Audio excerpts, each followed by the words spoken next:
Hello and good morning. Welcome to episode 5 of the Drivers Debrief. I am your host, Nicholas Patti, and we have a NASCAR and MotoGP focused episode for you today. We don't have F1, we didn't have World Endurance, we didn't have IMSA. So as we close down, as we wind down to the end of the sports car season, the racing season, it's going to get a little slower, but don't worry. We're going to have plenty of content with the automotive world and more. Before we jump into this week's episode, make sure to follow on Twitter, right here, X, at DriversDebrief. You can follow on YouTube and Rumble, at DriversDebrief. After this is live here on X, like we are right now, we're going to be uploading this recording to YouTube and to Rumble so you can check it out and watch on whatever platform you prefer.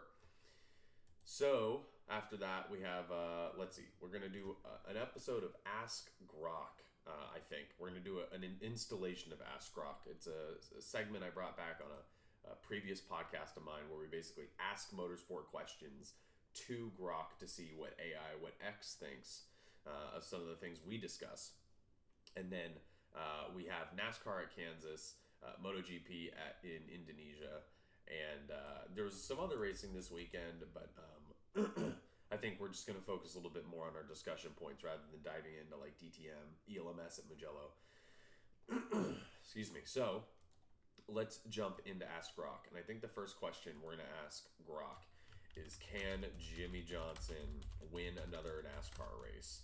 Because I don't know if y'all watched Kansas, but I don't think it's going to happen anytime soon. So we asked Grok, and excuse me, Grok thinks it's possible based off his recent performance, which I don't know about that. Team dynamics and equipment, maybe. Legacy Motor Club isn't horrible. Track record and physical and mental acuity, competitive landscape, and fan and analyst speculation. Okay, here's the summary. You ready? Ask Grok. In conclusion, while there are significant hurdles, Jimmie Johnson's combination of experience, skill, and determination means he remains a contender for victory in NASCAR races, especially if he continues to race strategically on tracks where he has historical success and where conditions suit his driving style. Well, there you go, guys. You heard it here first from Grok. Jimmie Johnson will be a race winner again. Okay, let's move into Conversation Corner. We have... It seems like when I work on the notes for each episode, like as soon as we're done recording this, I create a new notepad. I'm going through making more notes. It's like a page of notes of just the weekly news. So it's always something that I have to filter through. What's relevant, what's not, what would be fun to talk about. But if you don't want to miss anything, you can obviously follow on X, and I repost those on our page. So you can make sure you don't miss absolutely anything there. But first, in our news, we have a bunch of people mad at Danica Patrick, which is nothing new. But apparently, people have been talking about how she has made a journey from IndyCar driver to right-wing grifter. I'm not going to get political here. I'm just going to say drivers, regardless of their gender, their race, their political outlook, their success in the sport, can have whatever political beliefs they'd like. So if they would like to get involved with politics, let them. They're race car drivers. If they feel like they want to talk about it, go out on the campaign trail, let them do it. Okay, I don't care. But Danica Patrick, no matter what she does, is going to get hate for it. Yeah, I'll just leave it at that. We had some Twitter beefs about it. Big news. Like, hold the phone. Call your dad. Let him know. Michael Andretti has sold his ownership stake of Andretti Global. If you didn't hear that right, the Andretti in Andretti Global sold Andretti Global. Yeah, no, okay, you heard it right. Yeah, so Michael Andretti apparently is staying on with the team in an advisory role, in a managerial role, but he is no longer going to have an ownership stake, which I think opens this up to a bigger question, which is Andretti for years has been doing IndyCar. They ran a NASCAR team at one point. They've done stuff in sports cars, partnership with Wayne Taylor, partnered with Wayne Taylor, and obviously the next step was to go to Formula One. And I wonder, not, oh, he was a sore loser, didn't get into F1, he quit. But I wonder how much of this was if he can't take his brand and his team to that next level, he feels like he's done everything and achieved everything already. Which I'm not saying he has or hasn't, but I could understand why, if you're in Michael Andretti's position, are you just going to, I'm not saying doing IndyCar and NASCAR isn't fun, but there's got to be a certain point where he says, you know what, I got grandkids now. Marco Andretti, congratulations. He and his wife had a baby girl, I think. He may just decide, I don't need to be doing this as a legal obligation in the sense that he owns the team. He has to. But now that he's in this kind of advisory role, a supporting role, he can probably take more time for his family. Can't really see it on camera, but that's Dale. So I get it. I can understand that, but that's Michael Andretti sold Andretti.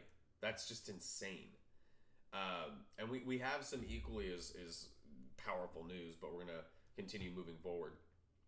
2026 onwards, IndyCar will be racing around AT&T Stadium in Arlington for the Dallas Street Race, the Dallas Grand Prix, which sorry guys, I don't know what's going on with my throat.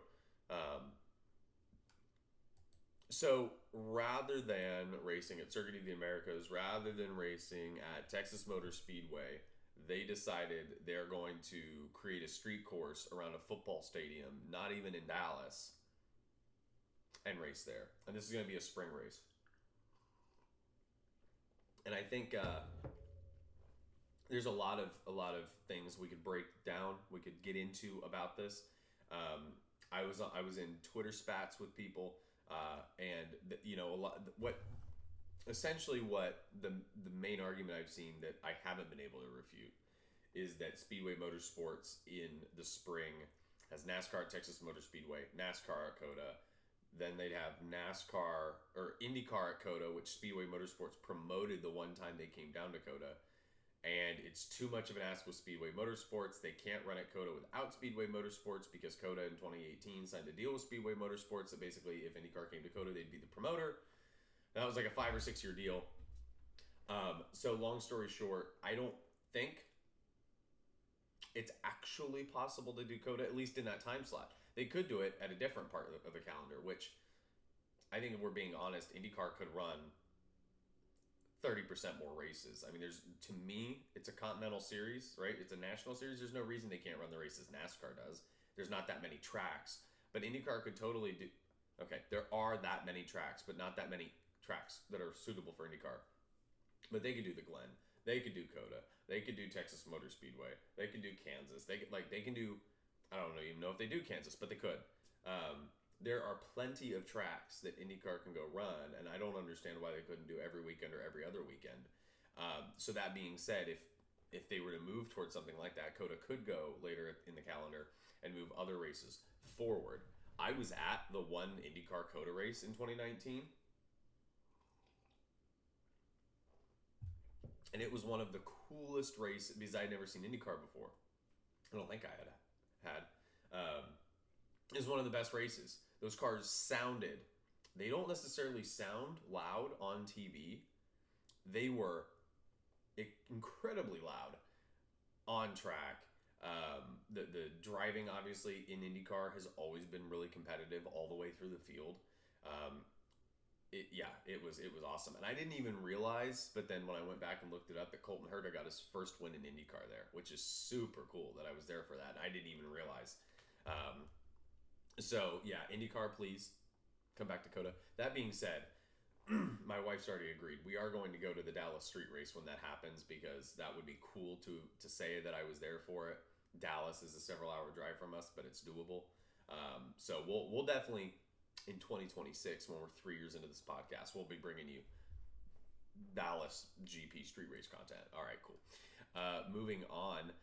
Ricky Stenhouse's dad, Richard Stenhouse, has now been reinstated and is allowed to attend NASCAR sanctioned events now. You'll remember that from when Ricky Stenhouse punched the ever-loving shit out of Kyle Busch. It was awesome. It was just cool to watch. Old school NASCAR. That was Bristol last year. Was it Bristol? I think it was Bristol last year. So he was banned after that because Mr. Stenhouse, Ricky's dad, got involved in the fight. They had to pull him off, and he got banned. So he's back. MotoGP returns their delay to India for the Indian Grand Prix until 2026 over operational concerns. But on the flip side of that, they've confirmed that they're doing the Portuguese Grand Prix at Algarve for 2025 and 2026. So we're going to get a lot more interesting and fun and entertaining MotoGP content and racing next year. Algarve is a cool circuit. I don't know if MotoGP's ran there, but it's something that we've seen other series run at, obviously, sports cars and otherwise. So I'm excited to see how MotoGP does. Also, today, as we record this, is Max Verstappen's 27th birthday. So happy birthday, Max Verstappen. Someone who is not celebrating. Daniel Ricciardo is out of Formula One, replaced by Liam Lawson. He was offered an opportunity to return as a reserve driver or as a Red Bull ambassador. And Daniel Ricciardo, as he should have, said no. I'm worth more than that. I know my worth. No, not really. But he said no. So, if you were to look at the last 10 races, Ricciardo had almost an equivalent average race finish as Perez. 2 positions better than Tsunoda. Yeah, it's 10 races. It doesn't excuse last year. It doesn't excuse first part of this year. But there was a poll put up, maybe my Motorsport or Racer, asking, not a poll, a discussion post, about whether or not Ricciardo is one of the best drivers to never win a title. And in that category of Sterling Moss, Dan Gurney, stuff like that. Ronnie Peterson.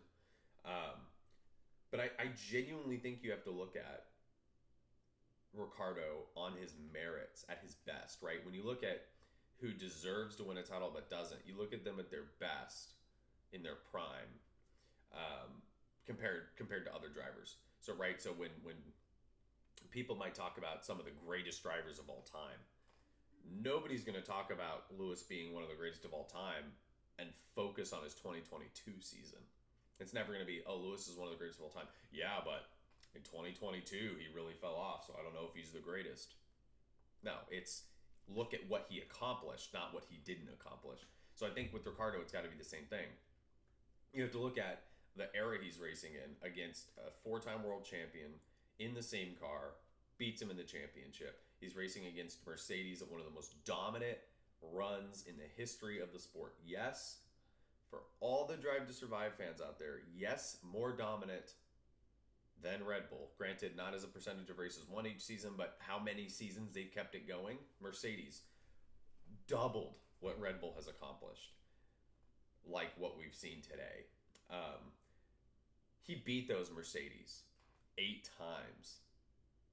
8 times, which again, isn't a ton. But when it wasn't Mercedes, you had Sebastian Vettel and Kimi Räikkönen in Ferraris that were much better than the Red Bulls. The Red Bull was the 3rd or 4th best car. You had Mercedes and Ferrari that was better. And he was, I remember Shanghai on Vettel.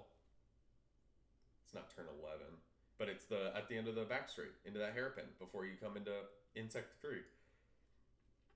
I think Daniel Ricciardo has to be regarded as one of the best drivers to not win a title. He took an uncompetitive McLaren and won the race. Yes, we know Max and Lewis crashed out. That still leaves Sergio, still leaves Valtteri, right? In the best cars.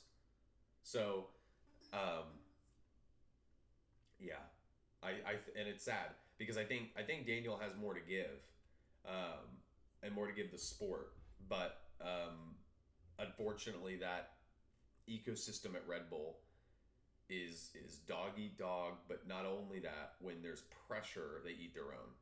Um, do I? They're probably feeling pressure with all of their staff on the main team leaving, right? All their executive directors and technical directors and aerodynamicists and engineers and everybody seems to be leaving. Red Bull seems to be collapsing. Their pace is dropping. Max swearing with the swearing rules is threatening to leave. Perez already at the end of his career. If you're Red Bull, you are in a situation where for the new regulations in 2026, you're going to have two new drivers in the main team and potentially two new drivers at VCARB, not to mention the behind the scenes staff that they got to replenish, right? Engineers, all that sort of stuff. So I think they're panicking. And I think part of that is we're not going to waste time on you, Ricardo. We're not going to spend any more time with you just performing. Not overperforming, just doing kind of what you'd be expected to do. We're not doing that. We're going to put in Liam Lawson because we got to get him, VCARB for a year or two, and then when Max leaves, we can put him in Red Bull, and then we'll take Yuki, and we'll, yeah, I just think they're feeling the pressure. So, Helmut Marko, he's very strong-headed. He's very opinionated, and most of the time, I agree with him. But I think he lets that get to him. I think he lets that take control. So speaking of people leaving Red Bull, McLaren F1 signs Red Bull chief strategist Will Courtenay as sporting director for 2026 and beyond, which leads me to a discussion question. Comment below on YouTube, Twitter, X, or Rumble. Is Red Bull cooked? Is Red Bull cooked? Do we think they can come back from this? Because it's not like the car was slow. They had a few off weekends. But they have the best and the brightest, so they're going to bring it back. They're also losing the best and the brightest.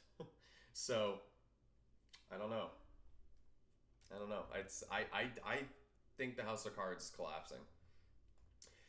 Sebastian Ogier, who for all our World Rally Championship fans know, legendary rallier, basically the heir apparent, the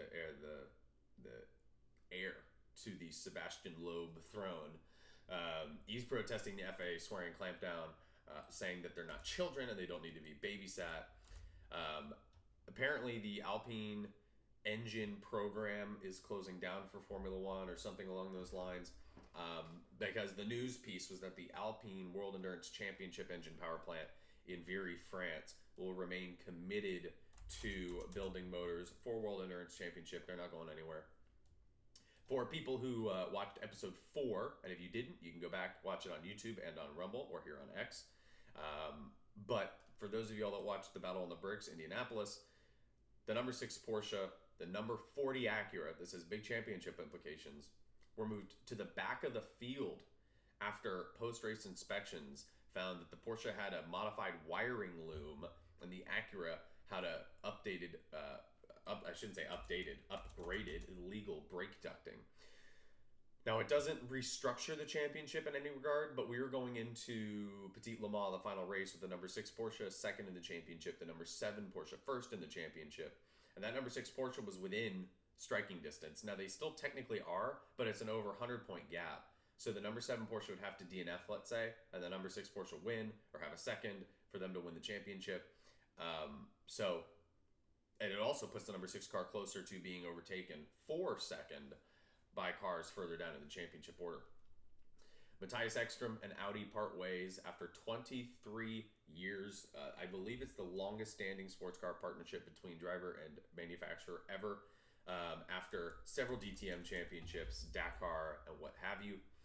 The Le Mans Cup adds an LMP3 class for silver and gold rated drivers in 2025. Abby Eaton, who you may know as the Grand Tour Pro driver, she became the first woman to win outright in the Porsche Carrera Cup Great Britain, so congratulations to her. United Autosports has opened up a new base in the U.S. for operations, signaling a larger plan to increase efforts in North America. You'll know United Autosports, obviously, from their LMP2 programs and some of their GT3 program with McLaren. Queensland in Australia extends the deal for the Gold Coast and Townsville street races with V8 supercars. So if you have not watched V8 supercars, first of all, I don't know what to do with you. Secondly, you need to go watch it. Gold Coast and Townsville are two of the coolest street races in the world, let alone in V8 supercars. So definitely make sure to go check that out because they renewed it, which is good on Australia and Queensland specifically for seeing the value in that sport.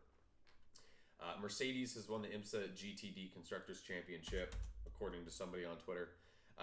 Ed Carpenter Racing has sold to Heartland Food Products, and the owner of Heartland Food Products, Ted Gilov, and they announced that Alexander Rossi is going to drive the number 20 on a multi-year deal, with Christian Rasmussen moving to full-time, and he's going to be driving the number 21 car.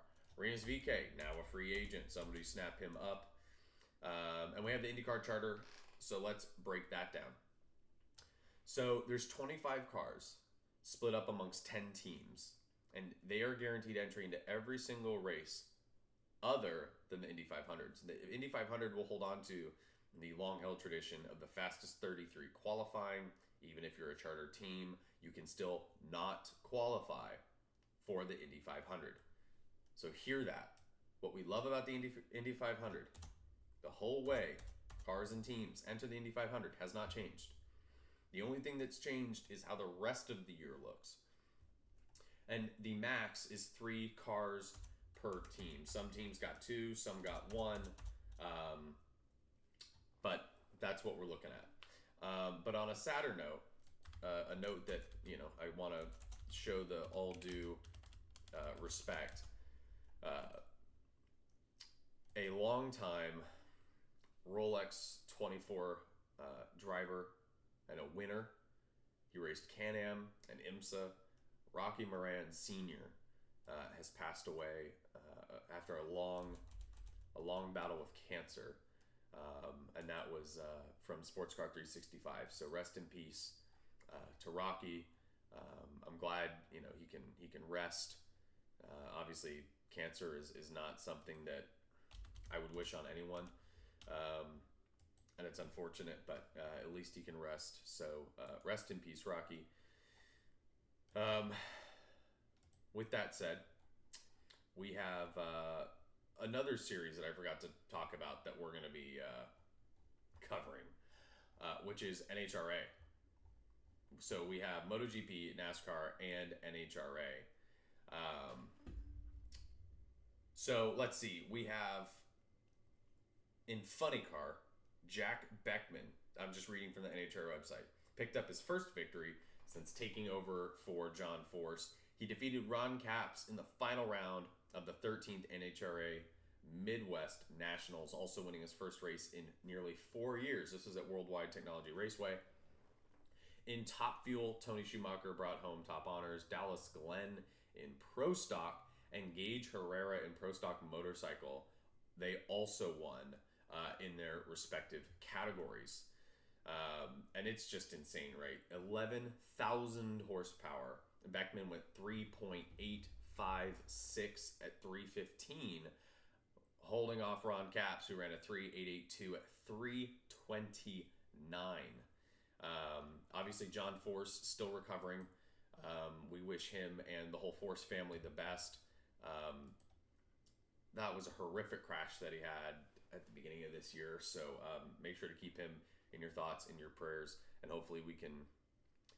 I don't think he'll ever return full time, but it would be nice to see him return for a single race, a single entry, just to finish out his career like he started it, driving the hell out of some drag cars.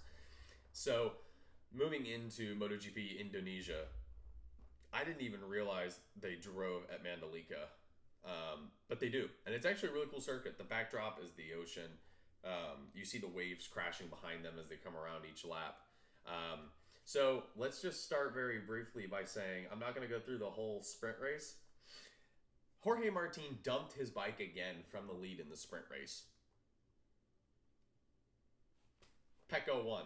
So, that all being said, it was a massive point swing. Like, we're talking, I think it was 20-something points that Pecco Bagnaia made up on Jorge Martin.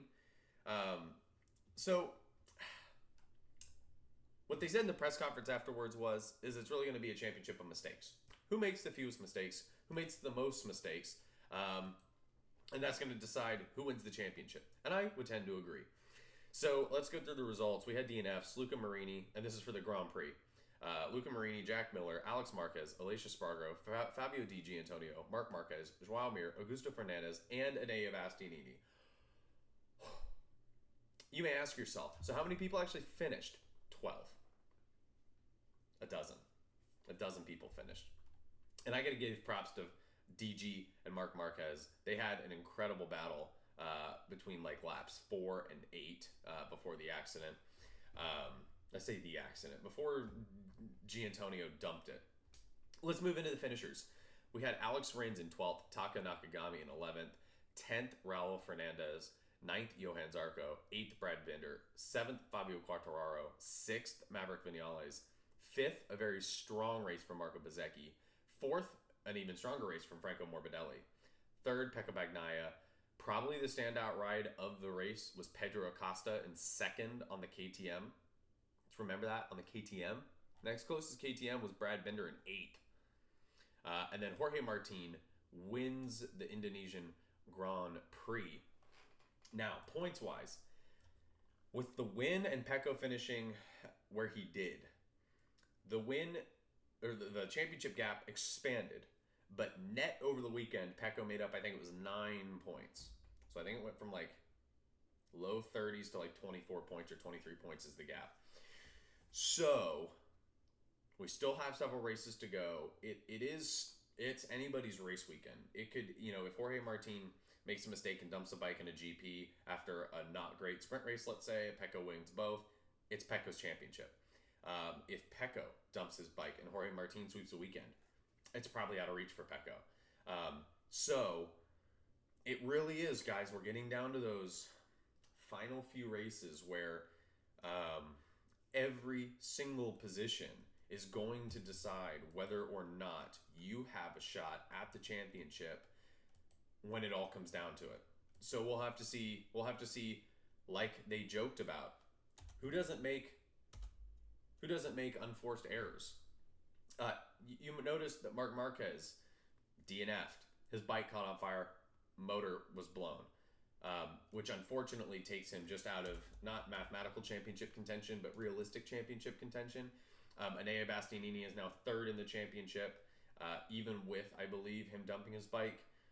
So good on Enea Bastianini outriding Marc Marquez on a Ducati over the course of a year. But unfortunately, I don't think either of them really have a chance unless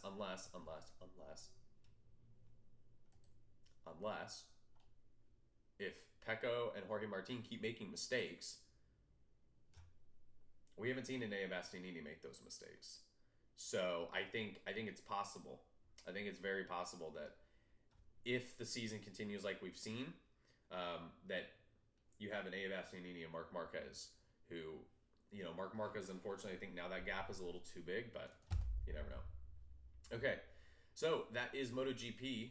Let's move into NASCAR. This is the round of 12 in the playoffs we're in the middle of. This was the first race in the round of 12.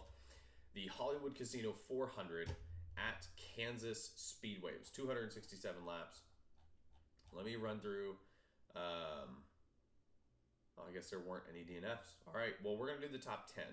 We're not going to run through the whole field. In 10th, we had Zane Smith.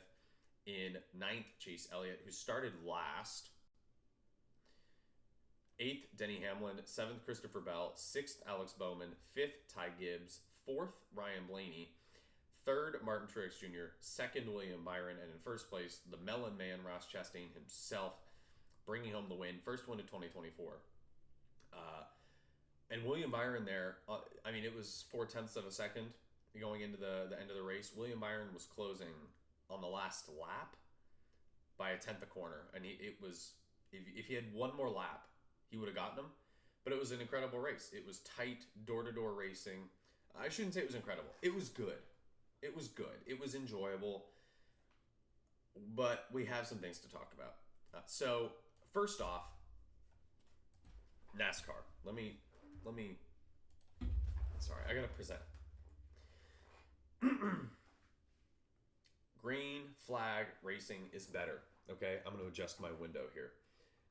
Green flag racing is better. We don't want to see your forced yellows. We don't want to see yellows because somebody started to lose the car and then saved it. We don't want to see yellows for stages. I don't. It doesn't make the racing better. I think people need to realize cars being close to each other on track does not mean it's good racing, right? So, artificially grouping the field and then the cars being in close proximity doesn't make it any better. You know what does make it good is when the leaders are within a few seconds of each other and they're playing cat and mouse and they're navigating through traffic on a non-stop basis around the track. And then there's green flag pit stops. There's overcuts and undercuts. That makes the racing better. Not, hell yeah, well, we had Carson Hocevar nearly lose the car, so we decided we were going to throw a yellow even though he saved it, and there's no wreck, there's no wreck, there's no debris, there's nothing wrong with the track, there's nothing we need to worry about, there's no safety concerns. In fact, the car's going straight again, and he's going to continue on in the oh, we yellowed it. So, actually, Carson, you could have just wired it up in the wall. It would have been the same damn result. It's not what we want. Same thing, like road courses are the most obvious example. But Kansas yesterday made me realize when we had the run of 60 plus laps green flag racing, I was like, this is so much more fun to watch. My dad, who's watched NASCAR since the 70s, seen the best of them come and go. When NASCAR throws the yellows, my dad wants to change the channel. He's looking to go watch something else. He wants to watch football or, yeah, I guess it's really just football. That's all that else is on. But it's not because he doesn't like NASCAR. It's not, and this is actually the next gen car is his favorite car. We're a road course family. Just relax. The next gen car is his favorite car in a long time, decades. That's not enough. Just keep him watching because the yellows, the commercial breaks, the yellows, the commercial. We just need green flag racing and make every ad break side by side. People are worried about, we need more horsepower, which would be cool. We need more rear wing, less rear wing. Okay, that could be cool. Remove the underfloor. That could be cool. I'm not saying it's not. But can we start with the easy... It may not cost anything more to add more horsepower. It's just taking the restrictor off. It may not cost anything more to take parts of the car off to make the racing better. But it takes time. Not too much time, but it does take time. You know what doesn't take any time? Doesn't cost any money? Just don't throw the yellow. Just let them race. Just when they reach the first third of the race, don't throw a checkered flag. Just let them keep going. Because the other thing I think we've realized, also get rid of overtime. The other thing I think we've realized, no matter how much you want to hype up Chase Elliott, Denny Hamlin, blah, blah, blah, NASCAR drivers are not good enough to be bunched up constantly and not wreck each other. They're not. You can't. It's not possible. So, when you introduce artificial yellows at a higher rate than they would naturally occur, you're also increasing the likelihood there's more wrecks. Because once they're spread out green flag racing, you notice how the longer the green flag period is, typically, the less cautions there are. Which you're going to say, thanks, Will Buxton. The more green flag there is, the less yellow there is.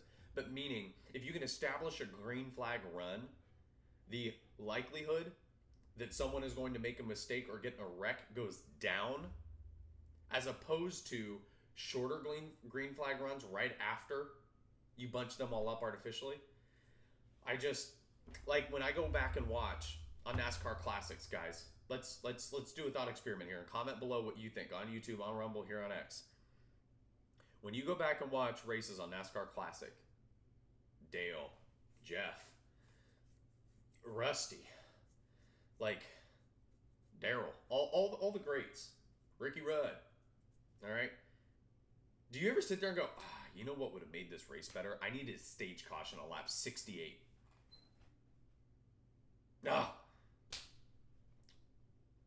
They finished under yellow. I think they should have done overtime at the 1998 Daytona 500. No.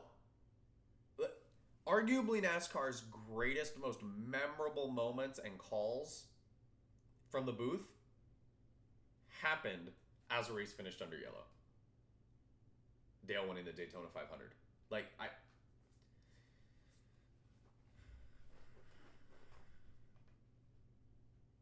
It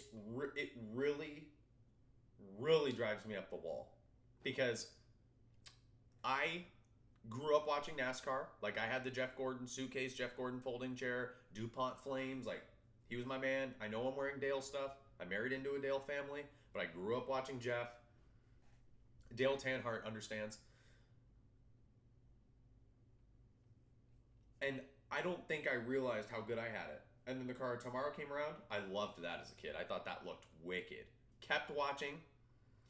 It was up until probably 2011, 2012, 2013. And I stopped watching.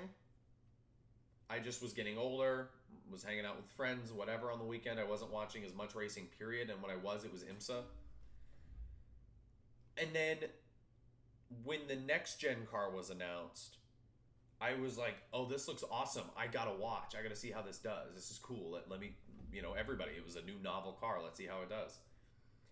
And I've been watching NASCAR every race practically since then, since 2022, since we got out of COVID.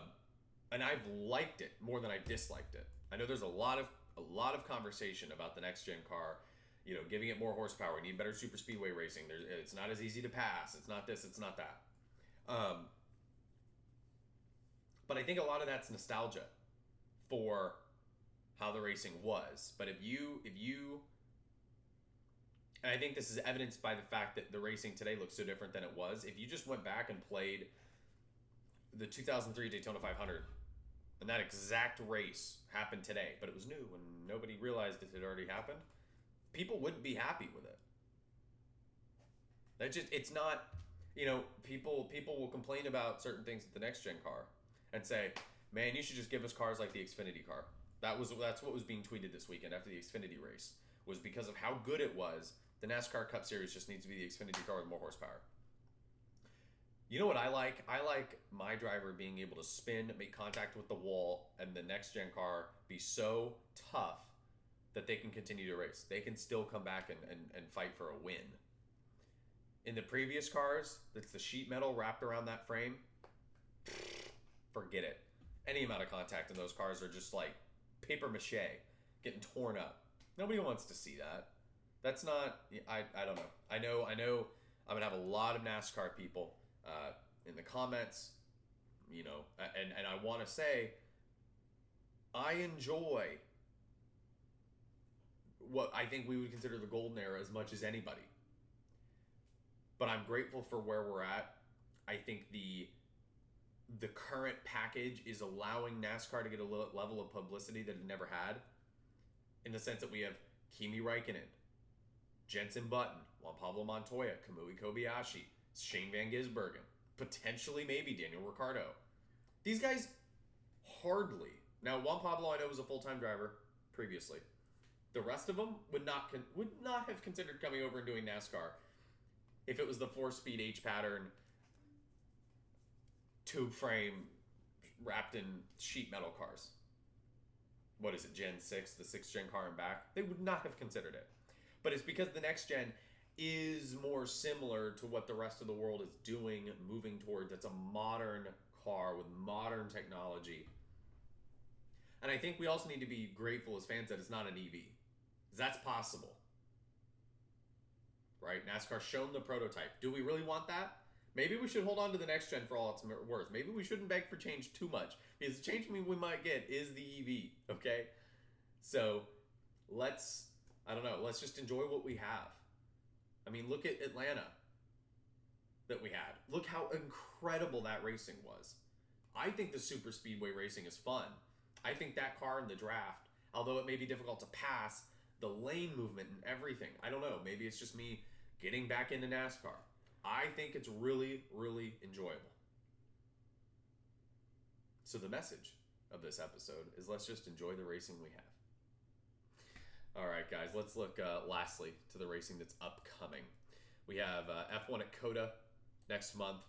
We have in November the World Endurance Championship title decider, and then next weekend it's going to be similar to this week's episode, where it's NASCAR and MotoGP.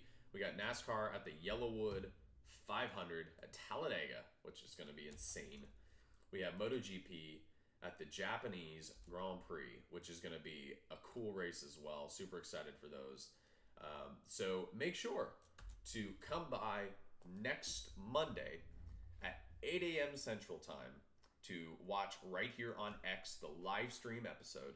Or if you can't make it, you can always watch it replayed here on X or on YouTube or on Rumble at DriversDebrief. Same profile photo and everything, so it's easy to find.